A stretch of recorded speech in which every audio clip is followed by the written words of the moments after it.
Hey everybody, this is Lisa Baker, and this is a really quick video on how to fix Destiny so that you have your vendor barcodes set aside. So if you're printing your own barcodes, you won't double up.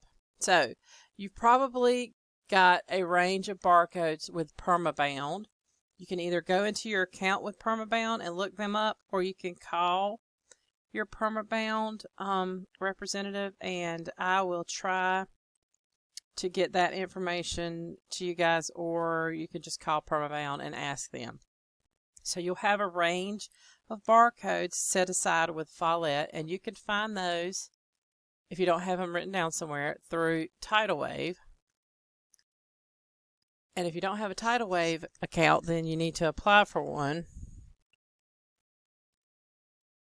And if you need it switched, then you need to call them and they'll switch you over. Okay, so once you get your account connected with the correct school, you go to your account, cataloging and processing, and view summary.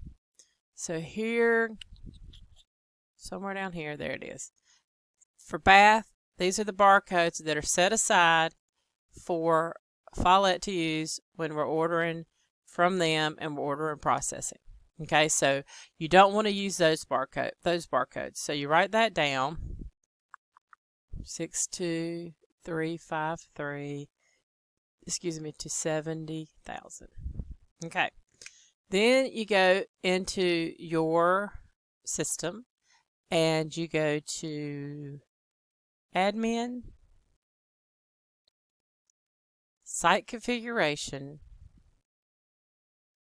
site administration. Now, don't look at this because this right here is crazy. But anyway, library vendors, I've set both permabound and Follett up, so I'll show you how to do it. Click edit. You say you want to add one. I'm going to name this Follett 2 so it doesn't conflict. All right, so the starting barcode was 62353. And then it says number of barcodes. Okay, so this I thought was sort of crazy. Why didn't they just ask for the range? So you have to do the math. And if I pull my calculator up, then 70,000 subtract 62353 is 7647. But you need to add one. Just trust me, you need to add one. And so you put 7,648. And then you'll click save and it'll appear down here and it will show you the starting barcode and the ending barcode. Okay? You see I forgot to add that one when I did that, so that's why it's 69999. Okay, so that's all you have to do to set aside barcodes so you don't accidentally use those when you're making your own. So how do you make your own? When you go to reports, you go to library reports, and down here, barcode labels. Now, you're going to want unused. Now, the thing is that when you put it in here, you're going to make one sheet. Say you just want one sheet of barcodes. If you were to put 62353, which is the first barcode that I told the program Follett's using, excuse me, leave all of this the same because you're probably going to print on Avery address labels unless you've purchased something from Demco or something. Then you click run report and are you sure? You say yes. So once it's available, you see it skipped to 7,000. It did not use 62353 because I have that set of barcodes set aside. Now it also skipped, you'll see here, it skipped in here because if I remember correctly, that's where my permabound range started. Okay, so the program, Follett Destiny, already knows what barcodes not to use. Now, I'm going to go back in here and look at this. So you see permabound has set aside to 7,300. Okay, So if I'm making my own barcodes, from this point on, I'm going to start at 73001. That way I'll know that I'm not getting anywhere near my 2 vendors. Okay, so I'll go to Reports, Library, Barcode Labels, Unused, and let's just say, for the sake of the books we're getting ready to have to catalog for the new ELA curriculums, I'm going to need 100 barcodes. Well, let's say 30. Let's just say I know I'm going to need more than that. Let's say I need 120, because you got to do it divisible by 30 because there's 30 on a sheet. So you put 120, and the starting barcode is going to be 73001.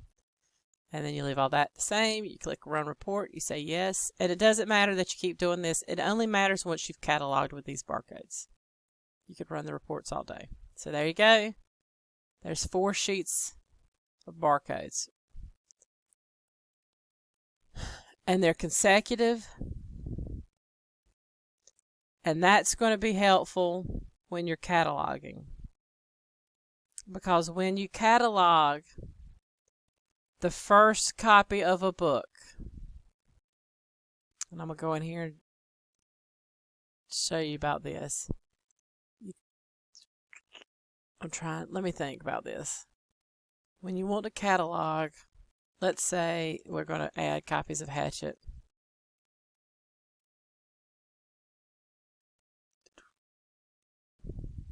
And you go to Add Copies. You see here, that's where you put the starting barcode.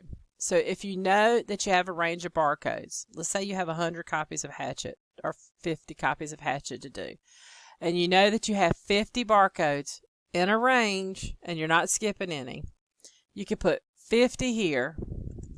You put that first barcode there, and then you fill out all this part, and then you click Save Copies. It's going to do all of them at once, and you won't have to scan each one. You won't have to scan each one. You could do 50 at a time if you know that your barcodes are sequential and that you're not skipping any. Okay? I'm going to cancel that.